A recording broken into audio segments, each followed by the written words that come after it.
Dangerous Currents by Zoe.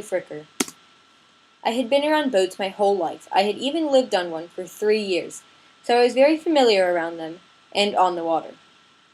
When my dad was growing up, his dad owned a boat, and he wanted our family to have the same experience that he had when he was a kid. One day, when I was 4 years old, I was on our boat with my dad. We went and had lunch there, and I was helping him fix and clean some things. While he was fixing some equipment, I decided to draw with markers, and my hands got very messy.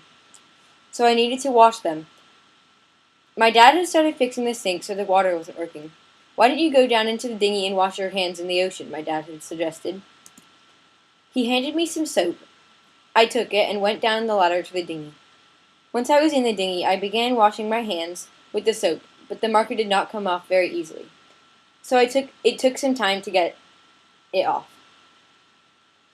When I was there, I saw a mop in the dinghy. Just like any other kid would have done, I started to play with it. I was pretending to paddle with it, and I would see if it could touch the bottom. Then I accidentally dropped the mop, and I saw it sink and quickly and rapidly and drift away. But that didn't stop me from reaching for it. I reached for it as far as I could, but the strong current carried it away farther and farther out of my reach. I reached a little farther and almost grabbed it. But then, unaware that I was losing my balance, splash, I had fallen into the cold, murky water. As soon as I was in the water, I felt the current pull me in the direction of the open bay.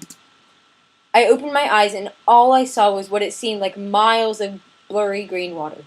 The current was rushing extremely fast and out of the bay. So I swam to the surface and just barely grabbed onto the back of the boat. The current was still trying to pull me away, but I was holding on. I gasped for air. I felt my eyes burn from the salt water, and I held on tight enough not to float away with the current.